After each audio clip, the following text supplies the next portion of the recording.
ನಮಸ್ತೆ big boss. ನಾನು ಕರ್ನಾಟಕದ ಕುಮ್ಮಟನಗರಿ ವಿಜಯಪುರ ಜಿಲ್ಲೆಯ ತಾಳಿಕೋಟೆ ತಾಲೂಕಿನ ಸಾಸೂರ ಗ್ರಾಮದಿಂದ ಮಾತಾಡ್ತಾ ಇದ್ದೀನಿ. ನನ್ನ ಹೆಸರು ನಾನಗೌಡ ದೇವರೆಡ್ಡಿ. ಸೊ ನಾನು ಬಿಗ್ ಬಾಸ್ಗೆ ಬರೋಕೆ ಮುಖ್ಯ ಕಾರಣ ಏನಂದ್ರೆ, ನಾನು ಏನಂತ ತೋರಿಸ್ಕೋಬೇಕು, ನನ್ನ ಸ್ಪೆಷಾಲಿಟಿ ಏನು, ನನ್ನ ಆತ್ಮವಿಶ್ವಾಸ ಪ್ರತಿಭೆ ಸೊ ಏನಿದೆ ಅಂತ ನಾನು ಪ್ರೂವ್ ಮಾಡೋಕೆ, ಹಾಗೆ ಕರ್ನಾಟಕ ಜನತೆಗೆ ನಾನು ಏನು ಅಂತ ಅವ್ರಿಗೆ ತೋರಿಸೋಕೆ, ಅವ್ರಿಗೆ ಎಂಟರ್ಟೈನ್ ಮಾಡಬೇಕು ಅಂತ ನನಗೆ ಗೊತ್ತು. ಮತ್ತೆ ನನ್ನ ಸ್ಪೆಷಾಲಿಟಿ ಏನಪ್ಪಾ ಅಂದ್ರೆ, I am a motivational speaker. ಚೆನ್ನಾಗಿ ಮೋಟಿವೇಶನ್ ಮಾಡ್ತೀನಿ. ಮತ್ತೆ ಯಾರೇ ವ್ಯಕ್ತಿ ಆಗ್ಲಿ, ಯಾವುದೇ ಜನಗಳಾಗ್ಲಿ ಖುಷಿ ಇಲ್ಲದೆ ಇದ್ರೆ ಅವ್ರಿಗೆ ಖುಷಿ ತರಿಸುವಂತ ಎಂಟರ್ಟೈನ್ಮೆಂಟ್ ಮಾಡ್ತೀನಿ. ಮತ್ತೆ ಆಮೇಲೆ ಕುಕಿಂಗ್ ಚೆನ್ನಾಗಿ ಕುಕ್ ಮಾಡ್ತೀನಿ. ಚೆನ್ನಾಗಿ ಯಾವುದೇ ಸ್ಪೋರ್ಟ್ಸ್ ಅಂತ ಬಂದ್ರೆ ಚೆನ್ನಾಗಿ, ಸೊ ಕ್ರಿಕೆಟ್ ಎಕ್ಸಾಂಪಲ್ ಈ ತರ ಯಾವುದೇ ಬಂದ್ರು ಎಲ್ಲದಲ್ಲೂ ಚೆನ್ನಾಗಿ. ಮತ್ತೆ ಬಿಗ್ ಬಾಸ್ ಕೊಡುವಂತ ಟಾಸ್ಕ್ ಗಳನ್ನ ಚೆನ್ನಾಗಿ ಫೋಕಸ್ ಆಗಿ ನಾನು 100% ಕೊಡ್ತೀನಿ. ಮತ್ತೆ ಬಿಗ್ ಬಾಸ್ ಕೊಡುವಂತ ಪ್ರತಿಯೊಂದು ಏನ್ ಹೇಳ್ತಾ ಇದ್ದಾರೆ ಬಿಗ್ ಬಾಸ್, ಎಕ್ಸಾಂಪಲ್ ಯಾವ್ದು ಟಾಸ್ಕ್ ಬಗ್ಗೆ ಕೊಟ್ಟರು ಅಂತ ತಿಳ್ಕೊಳ್ಳಿ, ಅದನ್ನ ಏನು ಹೇಳಿದ್ದಾರೆ ಅಂತ ಕೇಳುವಂತ ಒಂದು ಕೆಪಾಸಿಟಿ ಇದೆ.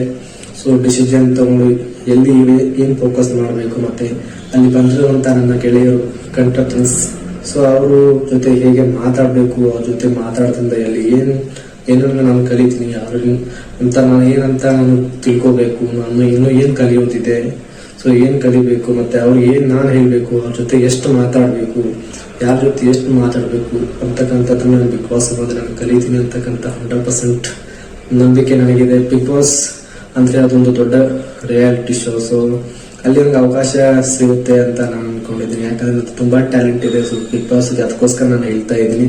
ಸೊ ಬಿಗ್ ಬಾಸ್ ದಯವಿಟ್ಟು ಒಂದು ಚಾನ್ಸ್, ಒಂದು ಅವಕಾಶ ಕೊಟ್ರೆ ನಾನು ಏನಂತ ಅಪ್ರೂವ್ ಮಾಡ್ಕೊಳ್ಳೋಕೆ ತುಂಬಾ ಒಂದು ಒಳ್ಳೆ ಅವಕಾಶ ಸಿಗುತ್ತೆ. ಸೊ ಜನರು ಯಾವ ರೀತಿ ಎಂಟರ್ಟೈನ್ ಮಾಡ್ಬೇಕಂತ ನಾನು ಆಲ್ರೆಡಿ ರೀಡ್ ಮಾಡಿದ್ದೀನಿ. ಸೊ ಜನರಿಗೆ ಯಾವ ರೀತಿ ಎಂಟರ್ಟೈನ್ ಕೊಡಬೇಕು, ಯಾವ ಟೈಮಲ್ಲಿ ಯಾವ ರೀತಿ ಇರಬೇಕು, ಸೊ ರೂಲ್ಸ್ ರೆಗ್ಯುಲೇಷನ್ಸ್ ಒಂದು ಮೆನು ಇದೆ ನನ್ನ ಹತ್ರ. ಸೊ ಯಾವ ಟೈಮ್ಗೆ ಏನ್ ಮಾಡಬೇಕು, ಯಾವ ಜನ ಜೊತೆ ಎಷ್ಟು ಲಿಮಿಟ್ ಅಲ್ಲಿ ಮಾತಾಡಬೇಕು, ಎಕ್ಸಾಂಪಲ್ ಕಂಟೆಸ್ಟೆಂಟ್ಸ್ ಬಂದಿರ್ತಾರೆ, ಸೊ ಫ್ರೆಂಡ್ ತರ, ಸೊ ಯಾವ ರೀತಿ ಇರ್ಬೇಕಂತಕ್ಕಂಥದ್ದು ಎಲ್ಲ ನನಗೆ ಆಲ್ರೆಡಿ ಸ್ಟಡಿ ಮಾಡಿದ್ದೀನಿ. ಸೊ ಯಾವ ರೀತಿ ಮಾಡ್ಬೇಕಂತ ಆಲ್ರೆಡಿ ಸ್ಟಡಿ ಆಗಿದೆ. ಅದಕ್ಕೋಸ್ಕರ ಬಿಗ್ ಬಾಸ್ ದಯವಿಟ್ಟು ಒಂದು ಅವಕಾಶ ಕೊಡಿ ಅಂತ ಕೇಳ್ಕೊತೀನಿ. ಅವಕಾಶ ಕೊಟ್ಟರೆ ಅದನ್ನ ತುಂಬಾ ನನಗೆ ಅಂದ್ರೆ ನಮ್ಮ ಕರ್ನಾಟಕ ಜನತೆ ಹಾಗೂ ನಮ್ಮ ಮನೆಗೆ ಮತ್ತೆ ಎಲ್ಲರೂ ಏನಂತ ತೋರಿಸ್ಕೊಳ್ಳುವಂತ ಒಂದು ಅವಕಾಶ ಸಿಕ್ಕಾಗುತ್ತೆ. ನಾನು ಏನಂತ ನನಗೆ ಗೊತ್ತು, ಮತ್ತೆ ಇನ್ನು ಏನ್ ಕಲಿಬೇಕು, ಎಲ್ಲ ಕಲಿಯೋಕೆ ಅವಕಾಶ ಇರುತ್ತೆ ಅಂತಕ್ಕಂಥ ಒಂದು ನಂಬಿಕೆ ಬೇರೆ ನನಗಿದೆ. ಸೊ ಅದಕ್ಕೋಸ್ಕರ ಬಿಗ್ ಬಾಸ್ ಹೆಮ್ಮೆಯಿಂದ ಹೇಳ್ಕೊತೀನಿ, ನಾನೊಬ್ಬ ರೈತನ ಮಗ ಅಂತ. ಸೊ ಕಷ್ಟ ಸುಖ ಏನು ಅಂತಕ್ಕಂಥದ್ದು ನನ್ನ ಜೀವನದಲ್ಲಿ